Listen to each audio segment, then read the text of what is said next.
Good morning. The topic of today's webcast is Consumers Tell Us What Makes a Great Experience Brand. I'm Christopher Hosford with the AdAge team, and I'm your moderator today.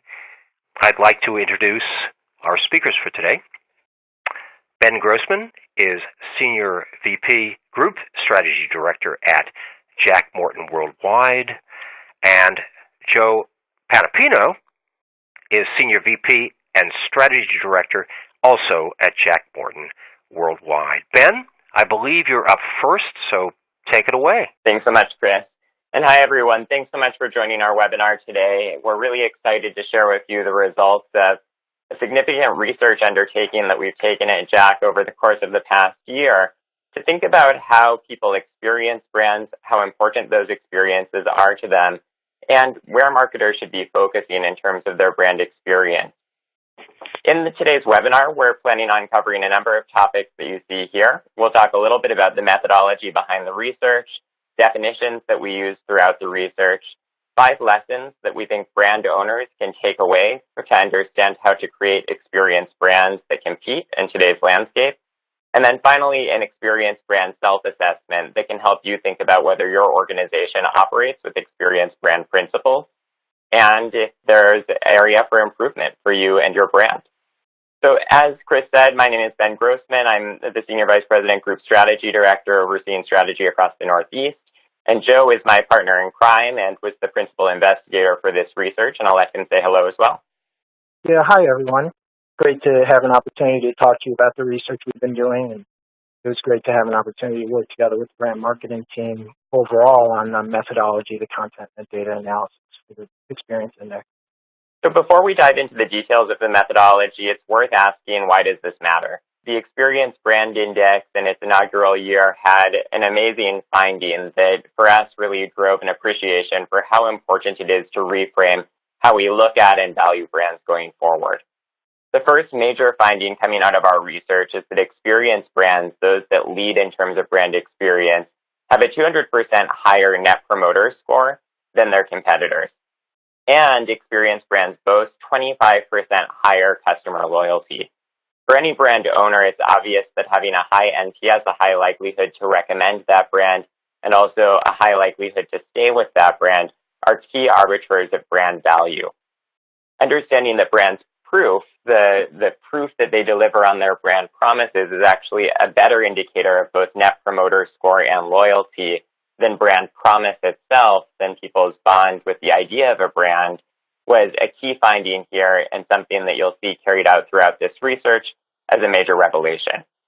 Joe will talk you through a little bit of how we got to these findings in terms of our methodology. Great, thanks, Ben. So the methodology that we used was not to set out and simply create another list of brands, but instead to unveil how people feel about the relationships that they have with brands that they interact with on a regular basis. We based the results on a survey that we conducted with 6,000 consumers across all demographics in 3 key geographies: the United States, United Kingdom, and China. We polled them about a dozen facets of their experiences with and their perceptions of more than 100 brands in 10 industries and across 6 proof points. I'm going to talk about the definition of proof point in a second, but what's key for us is that we asked them to rate the different aspects of their experiences with specific brands, and in the end, we built an index that ranked those brands from 1 to 100 based on how well they delivered proof of the promises that they make in the marketplace. So before we get into the results, I'd like to make sure that we've clarified a couple of key definitions. The first is experience brand. From our perspective, an experience brand is a product, a service, or an organization that creates desire and demand through its actions. And we believe that the best brands, those that deserve the label experience brand, deliver proof against their promises. Put very simply, an experience brand successfully delivers proof of what it is that the brand promises. The next definition is a brand experience, and a brand experience is an action for what the brand does. It's the proof that you use to compare against the promises it makes. So in today's age of omnichannel marketing, We see proof as the sum total of all the notable actions and interactions that brands use to connect with consumers, including employee service, web and mobile, social content, online and in-store shopping, and events and experiences. Obviously, what it includes as well is the experience that consumers have with the product or the service itself. Now, Chris, I think you have a poll question for the audience. We do indeed, and thanks so much. I'm going to push this to the audience. Do you know what your brand promise is? And I'm going to suggest to everyone about what Joe and Ben have mentioned, that the proof is what the brand promises. So the question is, do you know what your brand promise is? Yes, no, or unsure. Now, we don't have to wait too long for your answers to roll in. This is a pretty straightforward question, so I think we have most all of our answers in, so I'm going to push it to the results. Do you know what your brand promise is? 52% yes, 18% no, and a pretty chunk is unsure. Ben, Joe, what do you make of that? Very interesting results. They are interesting results, and it's something that we see frequently, though it sounds so obvious to know what your brand promise is. Oftentimes we get so caught up in the weeds that we start to lose sight of what the central vision is for the brand and what consumers really expect of our brand. And without a clear vision of what our promise is, it can be hard then to deliver proof that's meaningful to people, notable. So what we thought we would do next, if it's good with you, Chris, is walk through some examples of brand promises and then the proof that they deliver on an ongoing basis. Sound good? Sounds great. Great. So in terms of some examples of brand promises, it's helpful to look at a few major examples. T-Mobile, obviously a famous brand, and they, on an ongoing basis, promise to disrupt the wireless category by being the Un-carrier. In other words, being the opposite of everything you'd expect of a mobile carrier that's major and in the marketplace. And that brand promise and the proof they've delivered on it has helped them go from a relatively obscure mobile carrier to one of the top mobile carriers now poised to merge with Sprint. So as you can see here, the brand promise is that they are going to be the Un-carrier, the opposite of what you would expect of a wireless carrier. They deliver proof on that on an ongoing basis. Some examples that we've been part of at Jack that we're very proud of are things like disrupting the entire carrier by the removal of service contracts, saying, we're going to break you free out of those 2-year contracts. Delivering music freedom, the ability to listen to as much music as you want to, unlimited and without concern of what it will do to your data rate. The idea of binge on, which was something that we launched with T-Mobile to help people be able to watch all of the video entertainment on platforms like Netflix that they want without it counting against their data rate. And then finally, T-Mobile Tuesdays, this idea that being loyal to T-Mobile is something that you would choose to do, not because you're locked into a 2-year contract anymore. They undid that with Un-carrier move number 1. But instead that every Tuesday you get an amazing reward from a brand they've aligned with. The example here, you're seeing that one T-Mobile Tuesday, they gave away pizza with Domino's. Another one, they gave away a Frosty with Wendy's. And it's simply a way that T-Mobile thanks its customers, which is something that is very Un-carrier, not what you'd be expecting from a typical mobile carrier. Another brand that we get to work with at Jack Morton that we love is Charmin. And while it may seem unlikely that we and many consumers love a toilet paper brand, they also have a really clear brand promise. Enjoy the go. And we all know that we all do go, so Charmin's question is, why not enjoy it? And they've delivered brand proof in a variety of different ways over the years, including the Sitter Squat Bathroom Finder app that helps you navigate clean bathrooms, the Flushometer to understand toilet paper preferences around the world. At Jack, we are proud to launch the Van Go on-demand mobile bathroom that helps you enjoy the go even on the streets of New York. And also the Charmin restrooms in Times Square over the holiday time frame, a way to make sure that holiday shoppers in the midst of Times Square had a clean and enjoyable place to enjoy the go. JetBlue is another brand that has a great brand promise to bring humanity back to air travel. They deliver brand proof on that promise through things like the Fly It Forward sweepstakes, the Reach Across the Aisle election video, Fly Babies video that humanized mothers and babies who fly together. And they've actually started selling kitschy office souvenirs for workaholics who never take vacation. But all of these fun and playful ways for them to become part of the social fabric of our country and landscape by bringing humanity back to air travel. And then finally, another Jack client, LL Bean, has a clear brand promise of being made for the shared love of the outdoors. And LL Bean delivers on this promise on an ongoing basis through a number of different ways that it proves it. One is a campaign that we worked on earlier this year called Be an Outsider at Work. This was a movement that encouraged people to realize that humans spend 95% of their time indoors and 50% of that time indoors at a desk. And posed the question, would we be better workers if we did it outside? The answer was a resounding yes. LL Bean has also proven their brand promise through a number of other actions, including having a flagship store that's open 24/7, 365, that allows you to camp for free at any time of year, a cross-country mobile bootmobile tour, where they take their iconic Bean boot and put it on the road, and then finally hosting flannel flag football on college campuses across the country. Again, all ways to prove their brand promise of being made for the shared joy of the outdoors. So hopefully by now you understand what brands' promises are and then how they're delivering proof. Joe's going to talk to you a little bit about exactly why brand proof matters and why it's important to have those two things clearly identified for your brand. Thanks, Ben. At this point, we're going to walk through 5 key lessons that the research has indicated for us and for the brands that are listening today.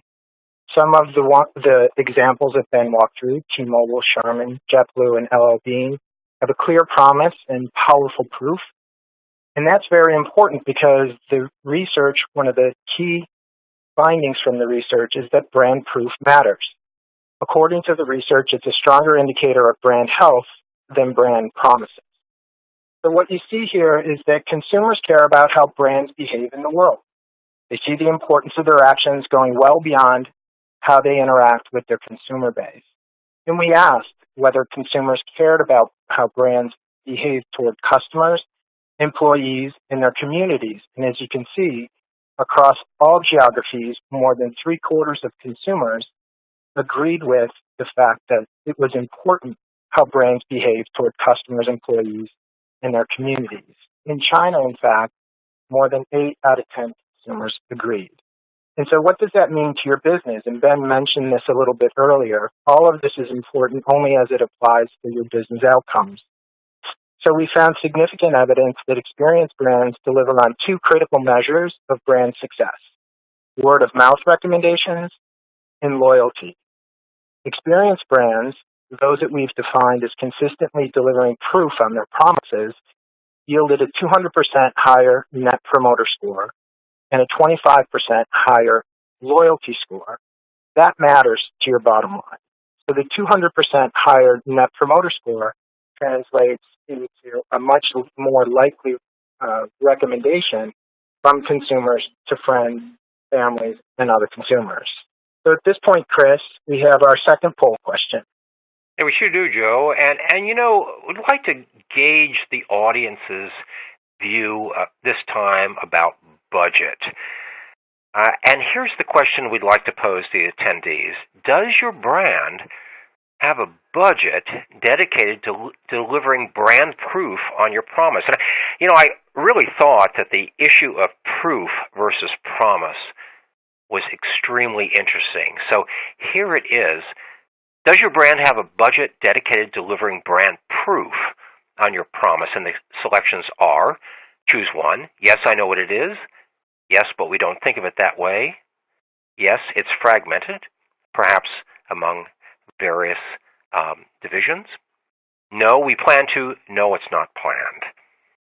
Does your brand have a budget dedicated to delivering brand proof on your promise? Now, while we're waiting for your answers to roll in, remember you can submit any questions to either or both of our panelists, Joe or Ben, and we'll address them during the Q&A period at the end of the webcast. And I think we've got all our answers that have come in. So we've got no, it's not planned. Although the fragmented element against 27%. Joe, Ben, what are your thoughts about budget dedicated to brand proof? So we'll talk more about this at the end, but there are a number of different questions that you can ask within your organization to get folks more aligned, whether the budget exists today and is organized or not. Brand integrity is also delicate from another perspective, which is that when people feel like you're not delivering proof on your promise, they start to think that the brand has a bad intention, that the brand wants you to believe something that it's not. And what we saw, interestingly, was that the most skeptical generation by far was the millennial generation. And that 1 out of 3 global respondents saw over-promising as simply what brands do. And again, I think the key takeaway here is that, yes, brand integrity is delicate, and that means you should be doing the right thing because you don't want to lose out on loyalty. But also brand integrity being so delicate across the board and with kind of just this acceptance that over-promising is what brands do, it's also a big opportunity for brands to differentiate and stand out from the competitive landscape. It's a way, in other words, for your brand to get ahead if your brand is that ultra-trusted brand within the category. So the bottom line is that consumers really want brands they know and love to treat them well, and they're unforgiving when a brand doesn't keep its promises. So we'll take you through the next lesson, lesson 3. Great. Thanks, Ben. So when we think about actually looking back at the results of the polls, when you think about the fact that many organizations don't know or don't have a consistent definition of what their brand promise is, and budgets are fragmented, what that's going to result in is a fragmented effort across the board. But what's critical is to have a consistent experience across all touch points. And so the research suggested to us that we should look at touch points as being more important than simply that, but look at every interaction as a proof point, as an opportunity to prove your promise. So we're often asked, what's the most important experience to deliver on? And the answer really is all of them. In this omni-channel world where every interaction is a chance to deliver against your promise, the most successful experience brands in each category have one thing in common. They typically deliver consistently across all of the interactions that you see listed on the right-hand side of the slide with the consumers and with consumers on a one-on-one basis, but also in their marketing and their advertising. So the third definition that I'd like to share with you is proof point. So from our perspective, a proof point is an action or an interaction facilitated by a brand to deliver on its expected promises. And it's a critical part of a holistic brand experience. Because the most successful brands, as you see some of the examples that Ben walked through with JetBlue and Charmin, T-Mobile, and LL Bean, they're rethinking their touch points as proof points, as opportunities to deliver tangible proof on the brand promise. So while we said at the top of the webinar that we're not going to make a list and simply prepare a list and not provide any guidance, we think it's important to recognize some brands that are standouts in particular areas.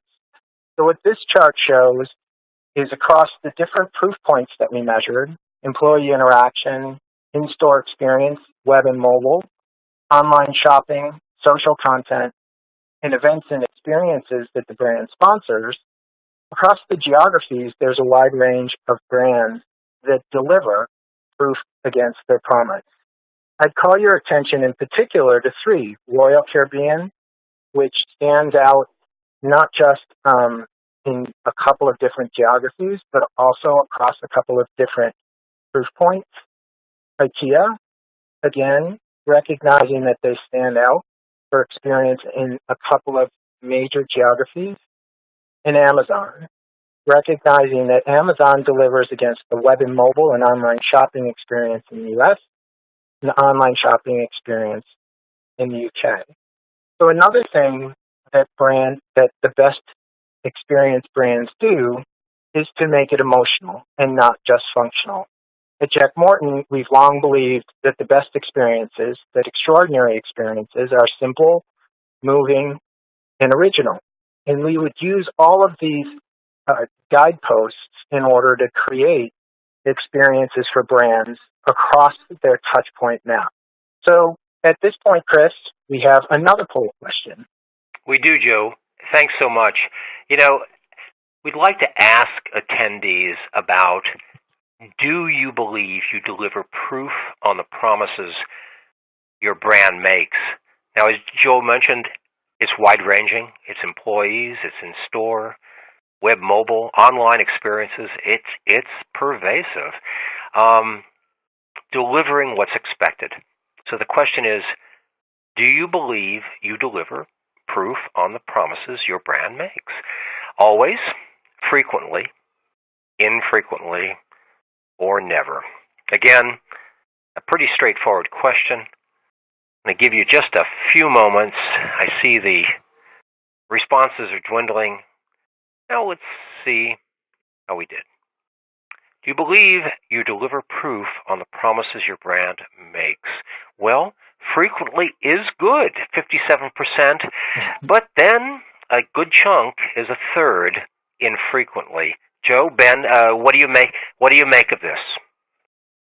Sure. This is consistent with the findings that we have, and Ben's going to walk you through how brands overall scored on the Experience Brand Index. It's a challenge, as we saw, from defining what your brand promise is to aligning all of the efforts across multiple touch points and proof points within your organization, and putting the budget and the effort against it in order to drive the right outcomes.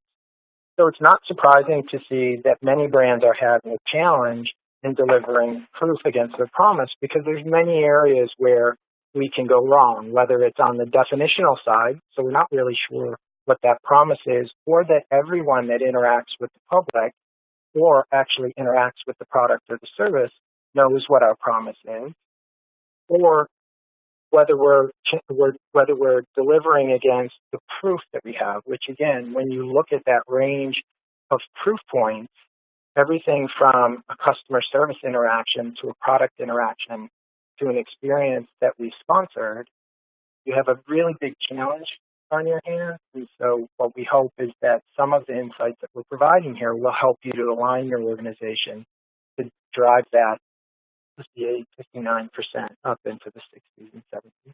So Joe makes a great point, which is that it can't just be a sometimes or frequent delivery of brand proof on brand promises, but it really has to go to an all-the-time place in order to get that 200% lift in NPS and 25% increase in loyalty.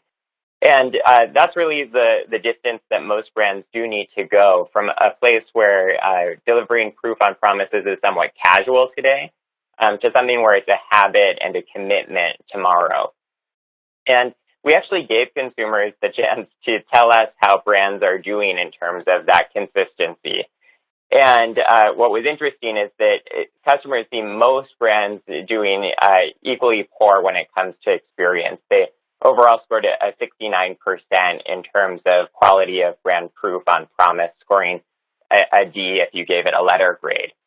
And what we too see is that it's easy for there to be a gap between what brand owners think they're delivering to consumers and how consumers actually receive those brands. In one study, 80% of brand owner executives said that they delivered a superior experience, and just 8% of their consumers actually agreed with that.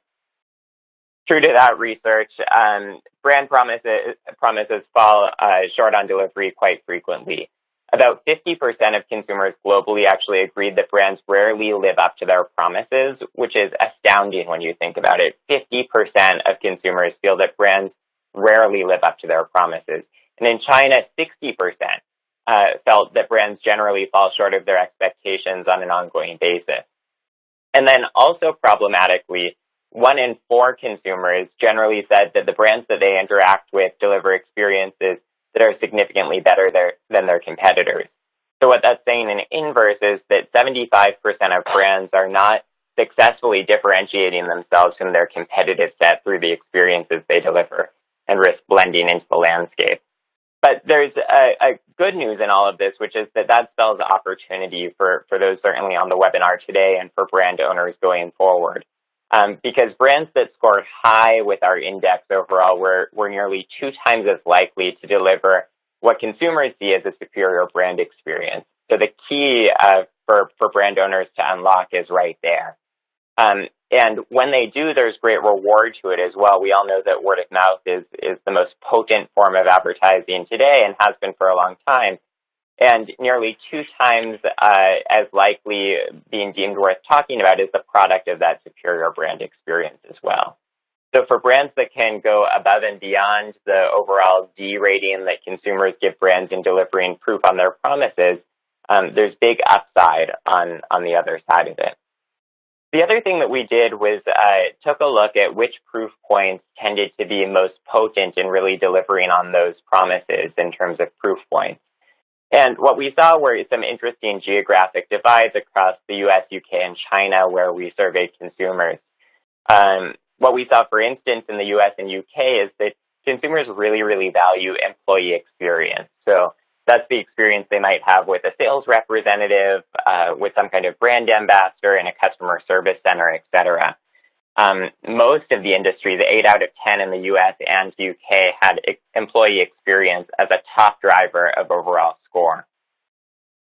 Interestingly, in places like China, however, employee experience were just a proof point driver for 2 out of 10 of the top industries, retail, banks, and travel. Obviously less of a human focus for Chinese consumers than in the US and UK, where expectations are a bit different.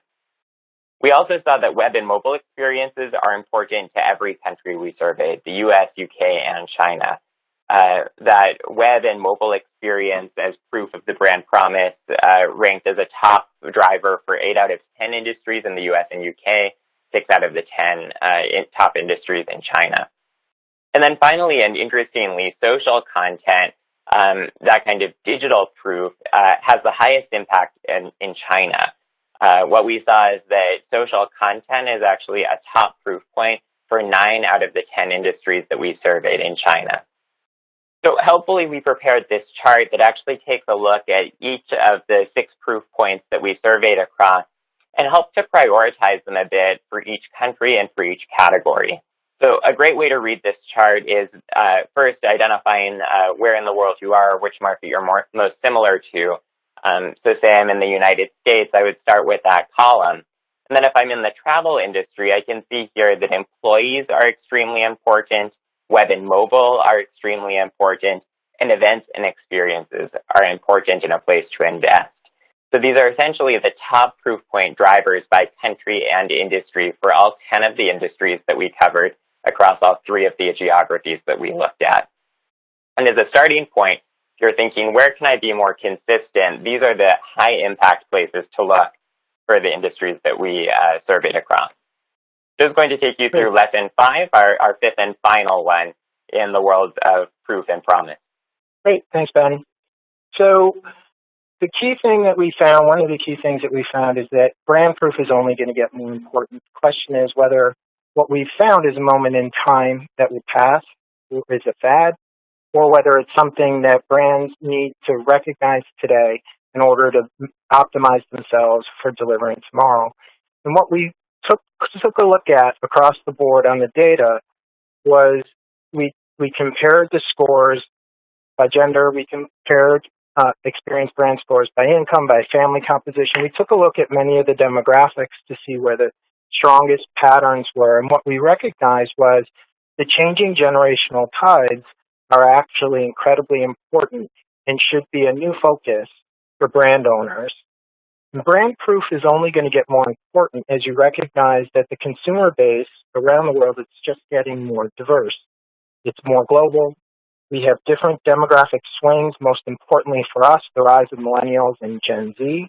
And when we looked at the data and the experienced brand scores across the different generations, we recognized that millennials care more about how brands behave, but they're more skeptical than previous generations. So you see in the chart at the right, 82% of millennials globally care about how brands behave toward customers, employees, and their communities. Yet 56% believe that brands rarely live up to their promises. When you look at that on the next slide, in comparison with Gen X or boomers and above, you see that millennials skew higher than the global average, as well as the average for the older generation. What that means is brand proof is only going to get more important in your mix of marketing services and opportunities to deliver against your brand promise. So I believe this is our final poll question, question number 4. Yeah, thanks a lot, Joe. And here it is. We'd like to ask our attendees this last and final question. Do you think your brand delivers an experience worth positively talking about and sharing? You know, remember, web is huge, social is huge, but also there's a big disconnect between the opinions of marketers and consumers. Basically, consumers don't think marketers are delivering an experience worth positively talking about. So, what's your thoughts? Is your brand delivering an experience worth positively talking about and sharing? Pretty straightforward question, and I'm just going to push to the results. Push to audience. There we go. Frequently. Excellent. 58%. Ben, Joe, what do you think? Frequently certainly is better than never, but perhaps not as good as infrequently. Well, we have some high-achieving folks attending the webinar. Clearly, one of the key things in terms of a business value that's delivered by delivering against your brand promise is to provide a reason for people to share. So to amplify your brand messages and to amplify them in a positive and a consistent way. And so what we found throughout was very few, in fact, I think Ben pointed out, that 3 out of 4 brands did not provide an experience that was different from their competition. It sounds like maybe we have the cream of the crop attending the webinar, but the key thing is to remember that the purpose of delivering exceptional brand experience is in order to drive that word of mouth and amplification of your message to reach the right audience in a way that's optimized and that maximizes your return. What we recognize is while there's not a great amount of variation across the scores, you do see it gathering and cohering in a couple of different industries. You see something similar in the UK where Netflix came out on top, PayPal, Apple, and Sony, Samsung also in the top 5, and then IKEA, which delivers an experience at the heart of what they do. And then you see in China something very similar, where you have technology companies at the top, along with companies that deliver experience at the heart of what they do. When you go to the next slide, we just listed out the next 5.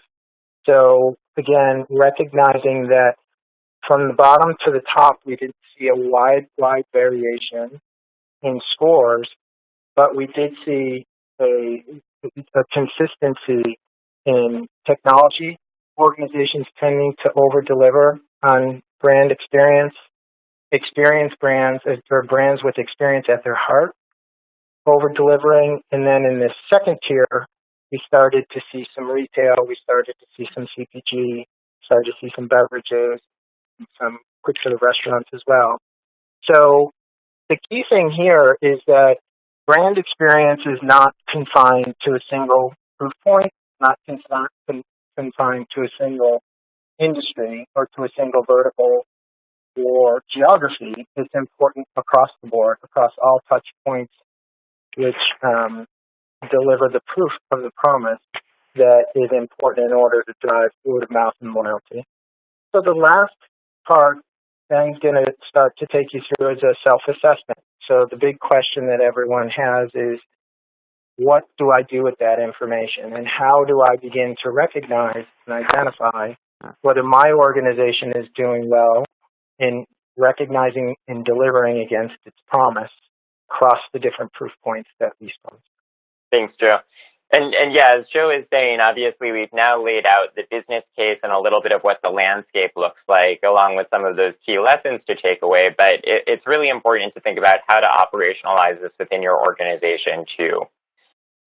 Armed with the data that says this is something that's important, something that we find really successful is, before jumping straight to the answer, to really ask a number of self-reflective questions to yourself, certainly, but also in workshop format with some of your colleagues to think more critically about your brand today and how it sounds like from the full questions for many of you, it's a matter of moving to something that's kind of happenstance, somewhat frequent, but not all the time, to something that's more habitual and consistent, which is what consumers are really asking for when it comes to brands delivering proof on their promises. So as you can see here, this is what we are calling the Experience Brand Checklist, and contained within are some key questions that can help you start to understand if you have an experienced brand on your hands, or if you have some progress still to make to become an experienced brand that would top the chart that Joe just talked you through. So starting with question one, and we previewed this a little bit earlier, it's helpful before you start jumping to how you're going to deliver proof to start by really knowing what your promise is.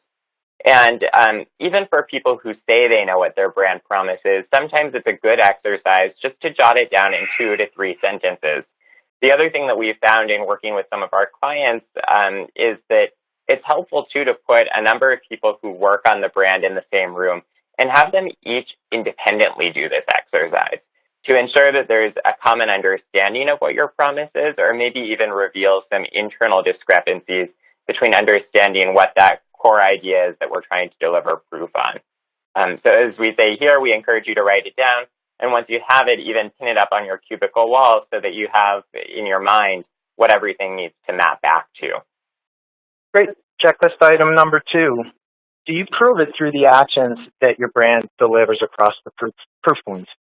I think that one of the things that Ben had showed in talking about those 4 brands in the examples was not only did they have a clear promise, but it was very simple to look across a variety of proof points and identify how those proof points actually delivered on that promise. So while it begins with a very clear and simple promise, for example, T-Mobile to be the Un-carrier, the question that you want to ask yourself and your team within the organization is, have we, in the proof points that we've delivered, provided proof against the promise that we made? Because there's a significant amount of effort that goes into the messaging, but what people remember and take away and act on is the experience that they have with the brand.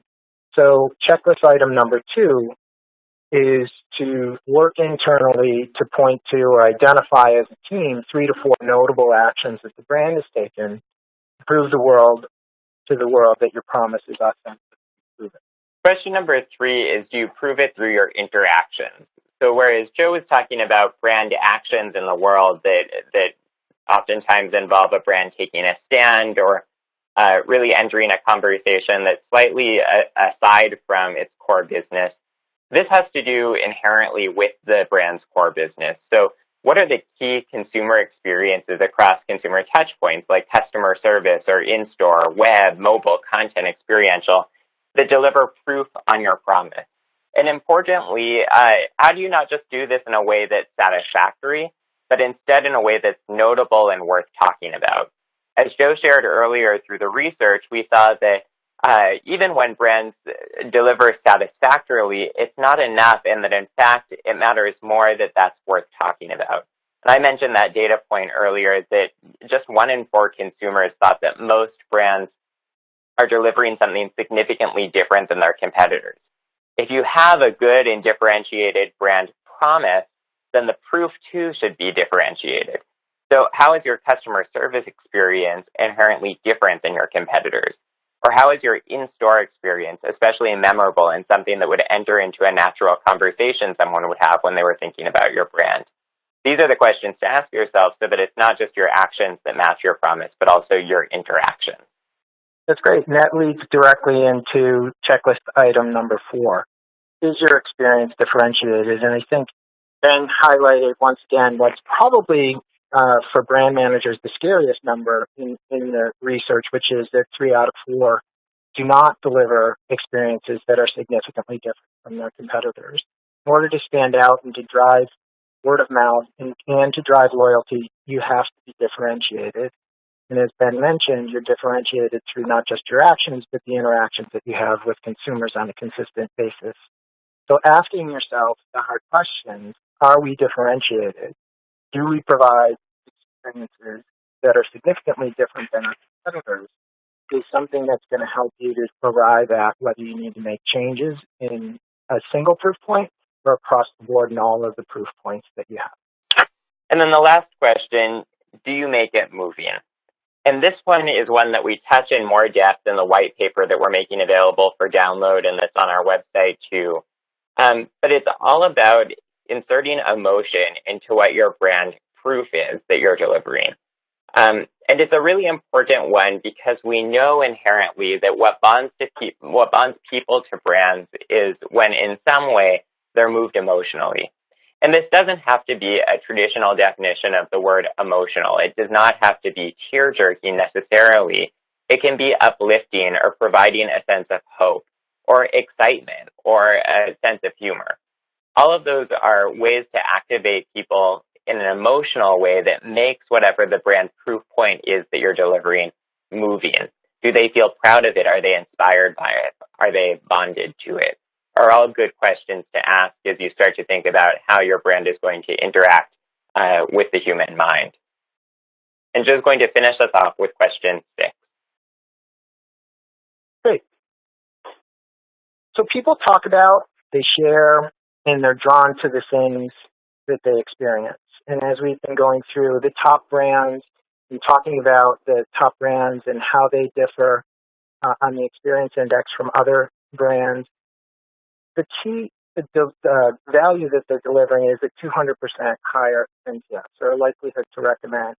That translates into thousands or tens of thousands of recommendations at any given week, depending on the size of your marketing budget. So the question that you need to ask yourself and to ask your team is, are we delivering experiences that are worth talking about? It's fairly simple to convince ourselves that everything we do is worth talking about. We can get very caught up in our own brands and believing that they're top of mind for folks.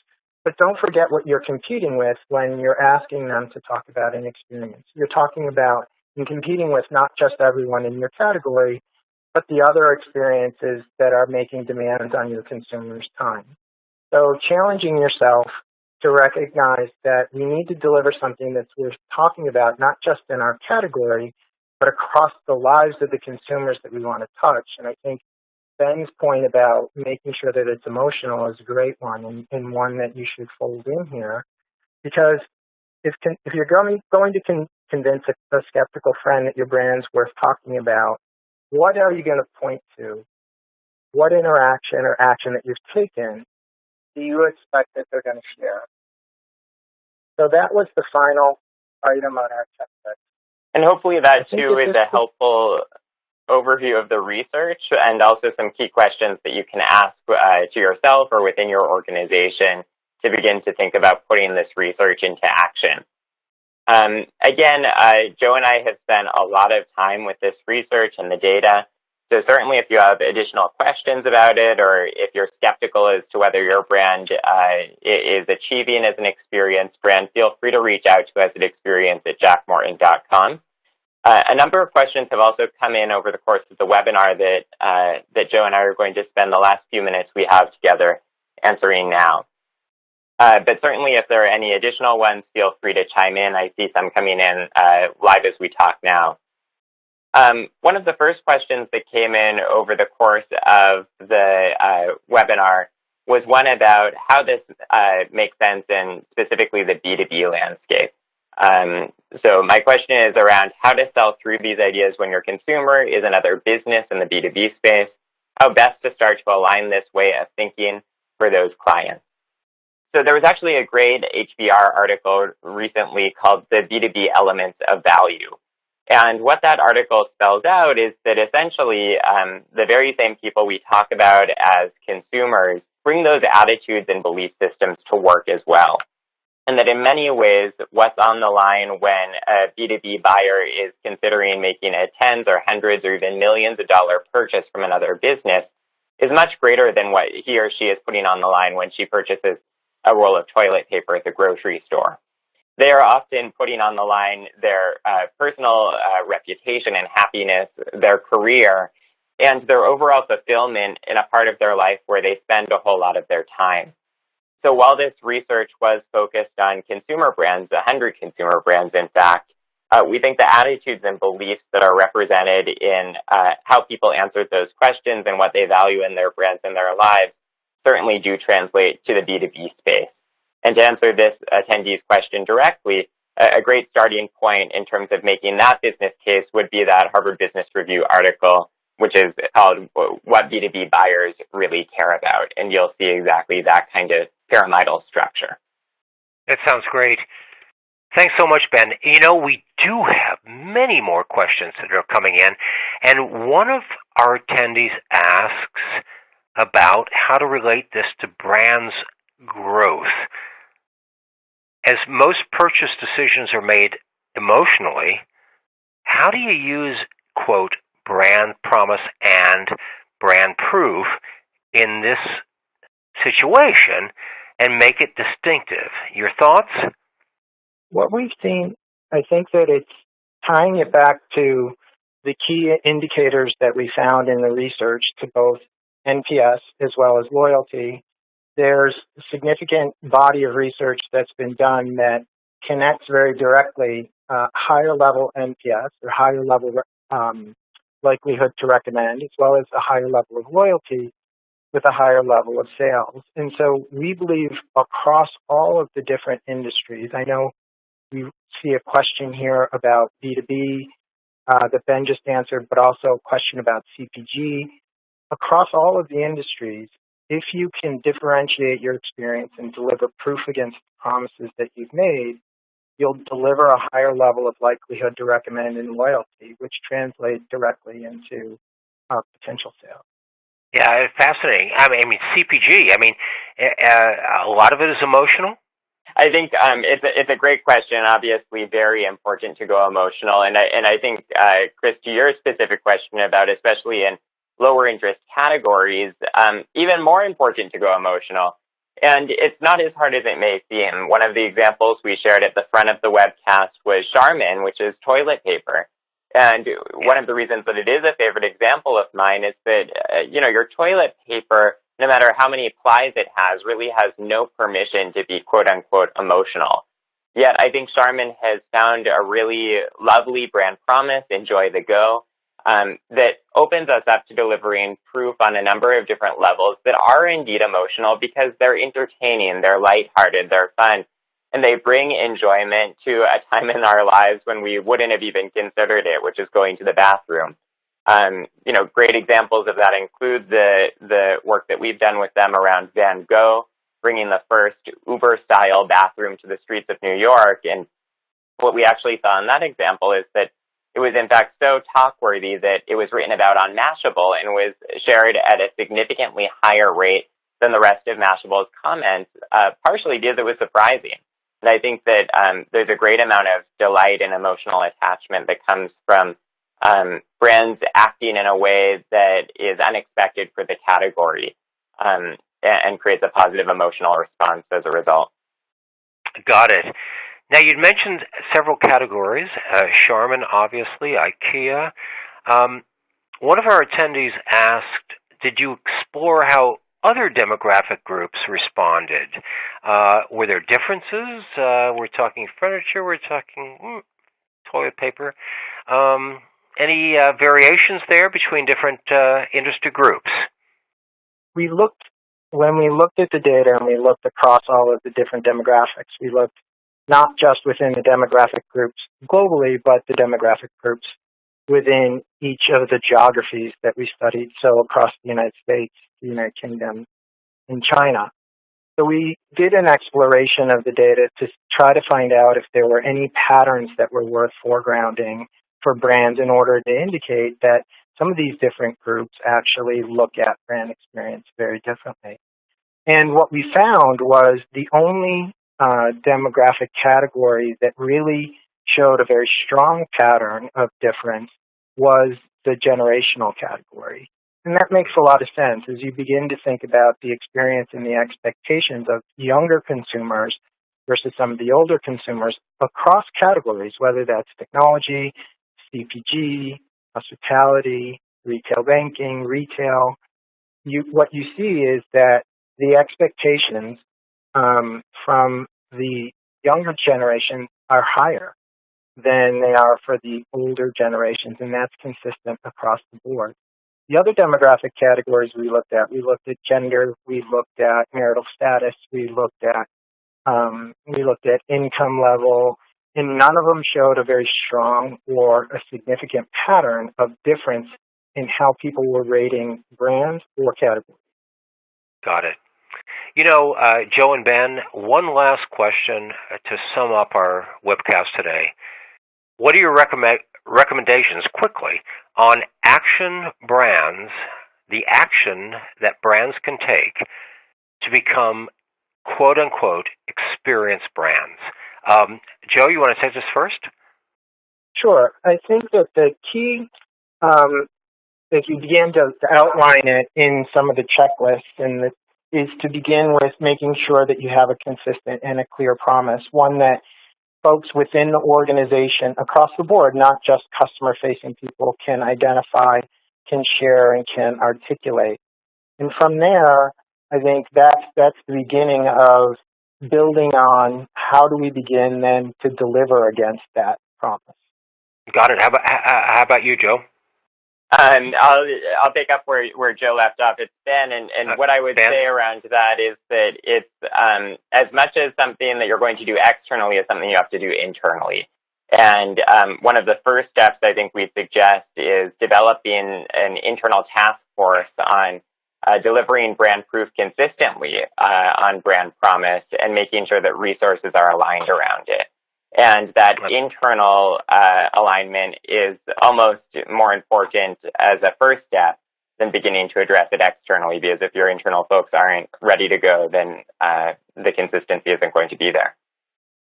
That sounds good. Well, unfortunately, we've reached the end of our time. Thanks to everyone for attending AdAge's custom webcast sponsored by Jack Morton. Now, on behalf of our guests, Ben Grossman and Joe Panapinto from Jack Morton, thank you so much for your time, and have a great and prosperous day.